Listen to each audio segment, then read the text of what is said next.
close your eyes and journey back to the Beijing of 600 years ago, to those endless plains where freezing northern winds howl. There, rising from the earth, surrounded by massive moats and walls of blood red, stands a universe, completely isolated from the world. Its name, the Forbidden City.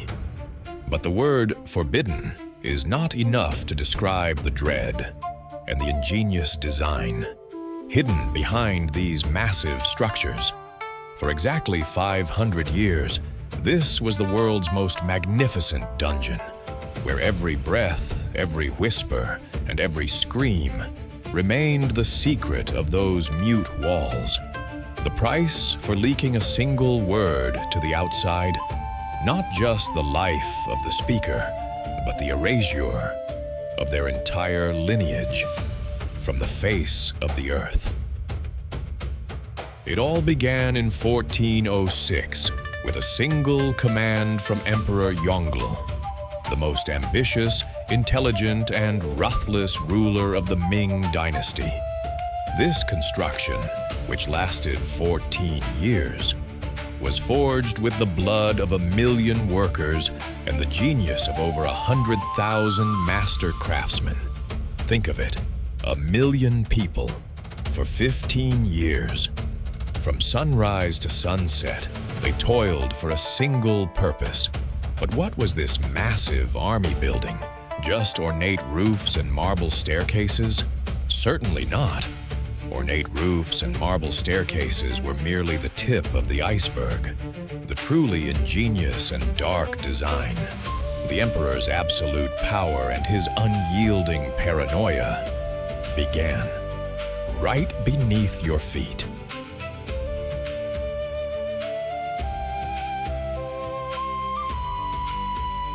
Every step you take in the Forbidden City actually rises upon a massive engineering shield. Emperor Yongle viewed even the ground he stepped on as an enemy. He feared not only the assassins he could see, but the death that could approach silently from the depths of the earth, like a mole. This fear leads us to one of history's most costly security systems, the 15-layer ground armor. Hidden just beneath your feet are 15 layers of special bricks locked together with mathematical precision, 7 layers laid lengthwise and 8 layers laid crosswise, locked in opposing directions like the weave of a bulletproof vest. It was impossible for an assassin to tunnel through this armor. This shield descends exactly 8 meters deep beneath the main structures.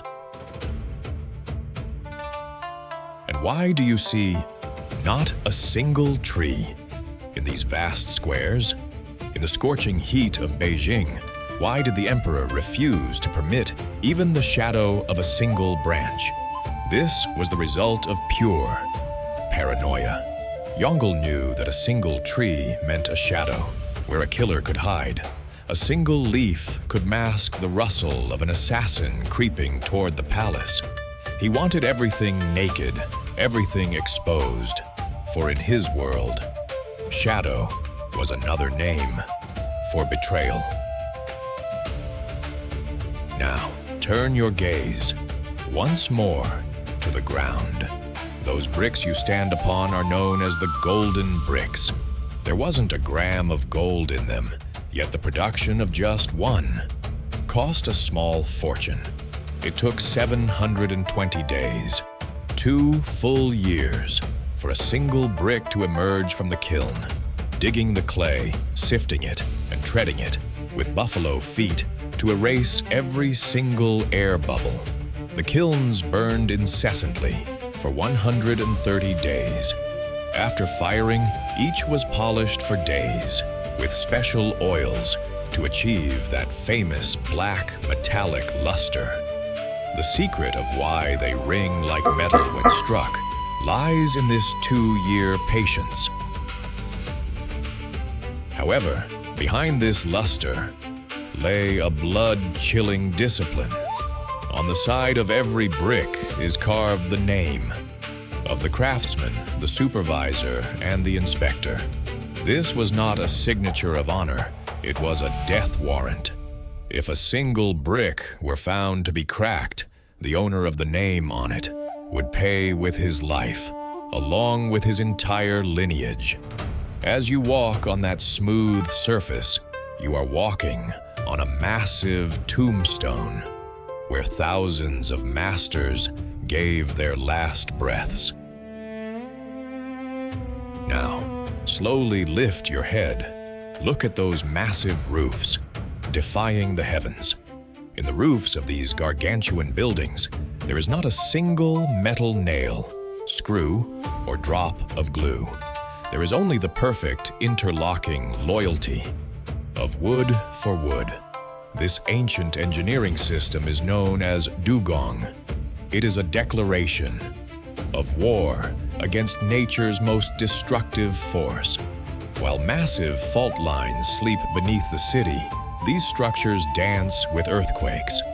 In modern tests, models built with this system did not collapse. Even under a magnitude 10 tremor, they merely swayed, absorbing the energy. Through those wooden joints, a nail breaks, dugong breathes. Yet, genius was hidden, not only in the sky, but in the dust of the earth. Look at those massive marble blocks on the Imperial Way.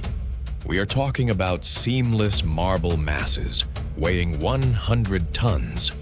How did they move this weight from the quarries 70 kilometers away? Wheels would be crushed. Horses could not pull such a mountain.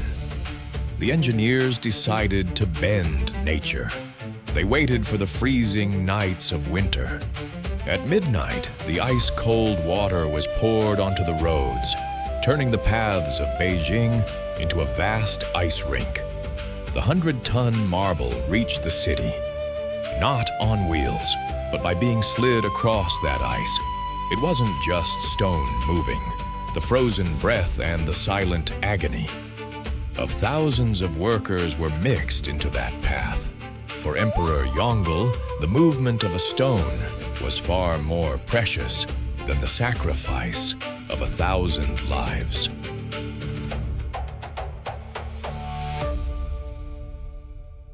While Beijing's monsoon rains turn the city into mud, why has not a single puddle formed here for 600 years? At the edges of the white marble terraces, 1,142 marble dragon heads stand guard. When the rain pours, they eject water in perfect parabolas, throwing it far away. From the palace foundation, the entire city was built with a subtle slope from north to south. Water vanishes through gratings called money holes and pours into a vast labyrinth. 15 kilometers of brick-lined tunnels. While you look at the emperor's magnificence above, a massive water machine works silently beneath your feet. And finally, we come to the darkest secret of those mute red walls. During a stormy night in 1992, visitors froze as silhouettes of concubines appeared on the walls. Scientists believe the high concentration of iron oxide in the red paint allowed the walls to act like a giant magnetic tape. The image of those walking in the corridors 500 years ago was recorded into the walls by a historic storm and replayed by the conditions of 1992. These walls are a massive memory card that has imprisoned every pain, every betrayal, and every secret love this palace has ever seen. The Forbidden City may now be a museum, but those bronze lions, with their drooping ears at the gates, continue to whisper, "Do not tell what you see, forget what you hear." Their ears droop so they do not hear the palace gossip. For in this city, the only way to survive was silence. This structure is a reflection of fear and genius. The next time you walk between these crimson walls, watch where you step. For history is not always in books. History is hidden in the deep and bloody silence, trapped between the stones beneath your feet.